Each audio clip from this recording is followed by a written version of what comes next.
بسم الله الرحمن الرحيم. السلام عليكم ورحمة الله وبركاته. معكم عصام بدر وفيديو جديد كالعادة. طبعا في البداية برحب بحضراتكم جميعا، يا رب جميعا تكونوا في أفضل صحة وفي أفضل حال. أصعب حاجة لما تكون رئيس نادي وعندك فرقة الكورة مليانة مشاكل ومليانة أزمات، وحضرتك شايل إيدك من كل حاجة وقاعد تحت المروحة وسايب الأمور تمشي بالصدف وسايب الأمور تمشي بالظروف، ولا عندك أي مشكلة لأي حاجة. عندك شرارة فسخ. اللعيبة بتاعتك بتفسخ عقودها، دي شرارة موجودة وابتدت من عند صلاح الدين مصدق. طيب كان ايه تعامل حضرتك؟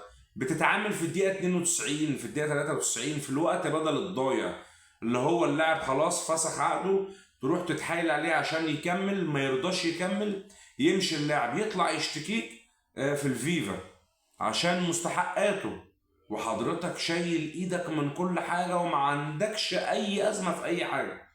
ما بنشوفش حتى بيان بيطلع من النادي لتهدئة الجمهور، ما بنشوفش حتى، يعني انا عندي لاعب مشي ما شفتش بيان طلع بطمن فيه الجمهور ان ده مش هيحصل تاني، ده مش هيتكرر تاني. المجلس شايل ايده من كل حاجة، حاطط ايده في المية الباردة زي ما بيقولوا وعادي. والشرارة بدأت بلاعب ولسه بقية اللعيبة. طيب مين أهم لاعب عندك في الفرقة أو أهم محترف عندك في الفرقة دلوقتي اللي هو خد أحسن وأفضل محترف في مصر؟ هو خوان بزيرة. خوان بزيرة بعت إنذار لنادي الزمالك قبل كده عشان المستحقات. طيب نادي الزمالك اتحرك عمل حاجة؟ ما عملش أي حاجة. طب نادي الزمالك بتواصل مع اللعيبة؟ ما بتواصلش مع اللعيبة. نادي الزمالك كان جون ادوارد تواصل مع الكابتن حسين لبيب وقال له اللعيبه انا وعدتهم كذا مره واديتهم وعد اكتر من مره بسبب المستحقات وكده مش هينفع. فكان رد المجلس او كان رد الكابتن حسين صادم جدا. قال له النادي فيه ازمه ماليه طاحنه، انا مش هقدر يعني اوعدك بميعاد ادفع فيه رواتب اللعيبه لاني مفيش فلوس في النادي. ده كان كلام مين؟ كان كلام الكابتن حسين لجون ادوارد. على الفور جون ادوارد نقل يعني تصريحات او نقل كلام الكابتن حسين اللعيبه، قال لهم الفتره الجايه مفيش فلوس في النادي، انا تواصلت مع رئيس مجلس الاداره وقال ان في ازمه ماليه وانا يعني مش هقدر اوعدكم بحاجه تاني، انا وعدتكم قبل كده كذا مره بدفع المستحقات، ولكن عشان ابقى صريح انا الفتره الجايه مفيش فلوس في النادي. طيب ابتدت بشرارة لعيبة، لاعب اللي هو صلاح الدين مصدق فسخ عقده. هتقول لي بقى اصل هو ما بيشاركش، اصل مش عارف ايه، اركن على جنب، اللاعب فسخ عقده وخلاص. طيب عندك يعتبر من اهم اللعيبه اللي عندك خوان بزيرة. خوان بزيرة خلاص بشكل كبير هيفسخ عقده مع نادي الزمالك لان هو كذا مره يبعت انذار لنادي الزمالك بالمستحقات. هنا اصعب حاجه لما لاعب بيقول لك انا هفسخ عقدي عشان المستحقات وانت اصلا ما تهتمش ان انت ترد على اللاعب. طيب انت عايز اللاعب او عامه عايز اللعيبه تجيب بطولات ازاي وانت مش قريب من اللعيبه؟ رقم واحد. رقم اتنين، انت بينك وبين اللعيبه في مشاكل بسبب المستحقات، هيجيبوا لك بطوله ازاي؟ هيجيبوا لك بطوله ازاي؟ يعني انا بشوف امور كارثيه بتحصل في ناس الزمالك. ما اصل والله مش قصتي ولا قصه الجمهور ان حضرتك مش عارف توفر فلوس، اصل مش انا رئيس مجلس الاداره ولا حد من الجمهور رئيس مجلس الاداره. وانتوا لما جيتوا بوعود ان انتوا هتوفروا كل حاجه وهتجيبوا احسن لعيبه وهتجيبوا كل حاجه. فدي مش قصتي انا، دي مش بتاعتي ان انت مش عارف توفر اموال اللعيبه. فبالتالي صلاح الدين خوان بزيرة بشكل كبير ممكن في الفترة القادمة هتلاقي اللاعب بيفسخ عقده، هتلاقي اللاعب بيرحل ممكن في يناير القادم للدوري القطري، عنده عرض رسمي من الدوري القطري، عرض ماديا كبير هيعوض اللاعب. هنا دور مجلس الإدارة، هل المجلس بيتحرك ان هو يقدر يحافظ على اللعيبة قولا واحدا؟ لا، المجلس شايل ايده من كل حاجة وسايب الامور تمشي بظروفها كده. هل ده في كرة القدم صح؟ هل ده في فن الإدارة زي ما بيقولوا صح؟ لا مش صح طبعا. هو اللي عايز ياخد بطولات بيعمل ايه؟ بيوفر لبن العصفور لفرقته. اللي عايز يحافظ على القوام الاساسي بتاعه بيعمل ايه؟ بيوفر مستحقات لعيبته. ده موجود في نادي الزمالك؟ لا، مش موجود. طيب شرارة خوان بزيرة دي هي اللي عملت أزمة بين جون إدوارد والأستاذ ممدوح عباس، أو رجل الأعمال الزملكاوي الأستاذ ممدوح عباس. طيب واحد هيجي يقول لي إيه الشرارة اللي عملها بزيرة أو كان بزيرة سبب فيها؟ أقول لك بكل بساطة، كان الأستاذ ممدوح عباس باعت فلوس لنادي الزمالك، أو باعت أقساط لاتنين لعيبة أو 3 لعيبة، من ضمنهم خوان بزيرة. ان المستحقات بتاعتهم دي تدفع. ما هو اللعيبه بتاخد اقساط طول السنه، فباعت فلوس، قال لهم الفلوس دي لل3 اللعيبه دول ومن ضمنهم بزيرة. فطبعا هنا الفلوس لما راحت نادي الزمالك، جون ادوارد ما تصرفش في الفلوس زي ما الاستاذ ممدوح عباس عايز. طب واحد يجي يقول لي طب هو ليه مصمم الاستاذ ممدوح عباس ان هو الفلوس دي للعيبه دي؟ هقول لحضرتك لان كان في تعهد من الاستاذ ممدوح عباس او رجل الاعمال الزملكاوي ممدوح عباس مع ال3 لعيبه دول ان هو ينتظم في الدفع الماليه بتاعتهم. فطبعا جون ادوارد قال لك طب انا لما اخد الفلوس وادفعها لل3 لعيبه دول بس، طب وباقي الفرقه هعمل فيها ايه؟ باقي الفرقه هديها فلوس ازاي؟ فهنا هيبقى في مشكله ان انا عندي 2 3 لعيبه خدوا مستحقاتهم وباقي الفرقه ما خدتش مستحقاتها. فجون ادوارد اتصرف في الفلوس وخرج الفلوس على شكل مكافآت فوز، على شكل بنود تعاقديه، فوز المباريات، مش عارف ايه، وابتدى يوزع ان هو ابتدى يوزع الفلوس على كل اللعيبه على سبيل بقى مكافآت فوز او اقساط او اي يعني او باي شكل بيوزع الفلوس على اللعيبه باي طريقه بقى، مكافآت فوز اي حاجه. فطبعا الاستاذ ممدوح عباس عرف الكلام ده، وطبعا ده كان سبب الصدام بينه وبين جون ادوارد، وده كان سبب الصدام بينه وبين الكابتن حسين. وعلى الفور الاستاذ ممدوح عباس شال ايده من نادي الزمالك وبعد تماما عن نادي الزمالك في الفتره السابقه. ليه؟ بسبب الامر ده، ان هو باعت الفلوس دي ل3 لعيبه.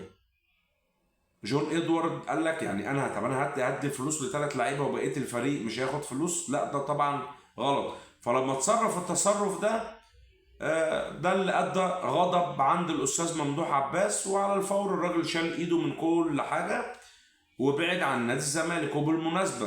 بالمناسبه الاستاذ ممدوح عباس كان بيدفع اموال كبيره جدا جدا جدا داخل نادي الزمالك. واظن ان الكلام ده قالوا الكابتن حازم امام، قالوا الكابتن احمد حسام ميدو، قالوا الكابتن هشام نصر عضو مجلس الاداره، قالوا الكلام ده. فدي كانت سبب او شراره الصدام بين الاستاذ ممدوح عباس وجون ادوارد. طيب عايز اروح مع حضراتكم لموضوع تاني، وهو الاستاذ اسامه خليل الصحفي والاعلامي الكبير. الاستاذ اسامه خليل فجر مفاجاه من العيار الثقيل بسبب ارض نادي الزمالك.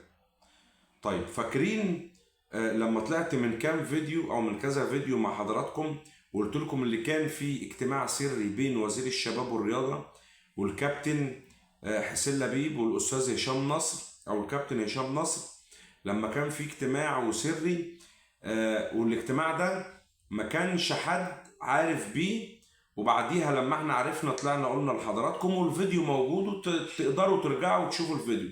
لما قلت لكم بعد الاجتماع ده ان مفيش مؤشرات بتقول ان ارض الزمالك راجعه، لما قلت لكم ان في القعده دي كان بشكل كبير الكابتن حسين غاضب ويبدو ان المؤشرات بتقول ان ارض الزمالك مش راجعه، الفيديو موجود تقدروا ترجعوا له وتشوفوه. ساعتها كان عندنا المعلومه ان ارض نادي الزمالك بشكل كبير كان الدكتور اشرف صبحي وزير الشباب والرياضه كان اجتمع مع الكابتن حسين لبيب وكان بيديله رسائل ان الارض بشكل كبير مش راجعه، اللي هو مثلا ممكن نشوف ارض تانية والكلام ده كله. فاكرين لما قلت لحضراتكم الكلام ده؟ ولما جيت قلت برضو بعديها ان الكابتن حسين لبيب بعد الاجتماع ده يعني جهز الاستقالة بتاعته خلاص، ان هو هيمشي من نادي الزمالك.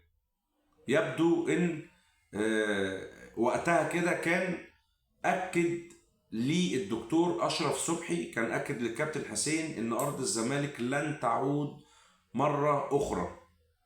احنا ساعتها عرفنا ان الكابتن حسين كان غاضب بعد الاجتماع، بعديها جهز الاستقالة. عرفنا ان كانت في مؤشرات ان الارض مش راجعة، قلنا لحضراتكم الكلام ده في الفيديو ده.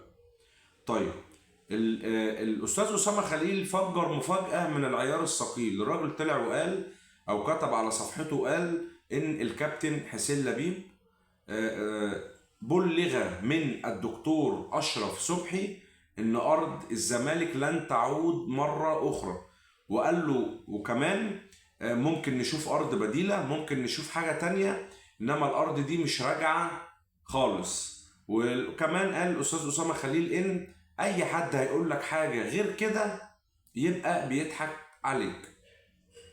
طبعا دي تصريحات كبيرة، والاستاذ اسامة خليل طبعا صحفي كبير واعلامي كبير، اكيد انفرد بالمعلومة، واكيد انفرد ان الدكتور اشرف صبحي وزير الشباب والرياضة قال الكلام ده للكابتن حسين لبيب، فعشان كده واثق من معلومته. هنا الكرة في ملعب مين؟ ملعب الكابتن حسين. هل الكابتن حسين هيطلع يرد ويقول المعلومة دي غلط؟ برضو ده اللي هنشوفه الساعات القليلة القادمة.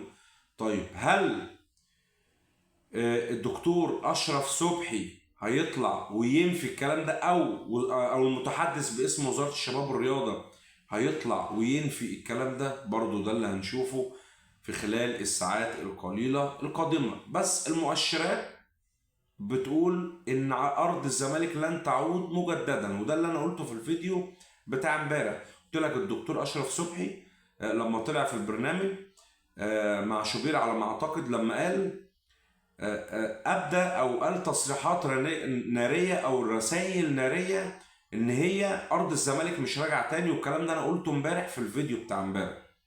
هو الراجل طالع بيلمح ان خلاص مفيش ارض تاني. فهنا الكرة في ملعب الكابتن حسين. لو الكابتن حسين ما ردش على هذا البيان، ولا وزارة الشباب والرياضة في نفس الوقت ردت، يبقى كده بشكل كبير. واحنا برضو عارفين ان ارض الزمالك خلاص مش راجعة بشكل كبير. ارض الزمالك حليت في مسؤولي وزارة الاسكان زي الارض الاولانية بالظبط لما خدوها وعملوا وادوها لمستثمرين سعوديين وعملوا عليها مول العرب، ورغم ان وقتها كان في خلاف وكان المستثمرين دول عليهم فلوس للدولة. ويبدو ان الارض برضو اللي الزمالك خدها بعديها حليت ايضا في عين مسؤولي الاسكان، والارض بنسبة 90% مش هترجع تاني. ده في حالة عدم رد الكابتن حسين، في حالة عدم رد الكابتن حسين. والله احنا عايزين الكابتن حسين يطلع يتكلم ويقول الارض راجعة، عرف الناس. مش راجعة برضو عرف الناس. حد ضاغط عليك ان انت تسيب ارض الزمالك، اطلع قول. حد ضاغط عليك ان انت تسكت ما تتكلمش، ده مش هينفع. الجمهور مش هيرحم حد، الجمهور مش هيرحم حد تماما. ففي النهاية بنتمنى التوفيق للزمالك فيما هو قادم. أشكر حضراتكم وأشوف حضراتكم في فيديو جديد.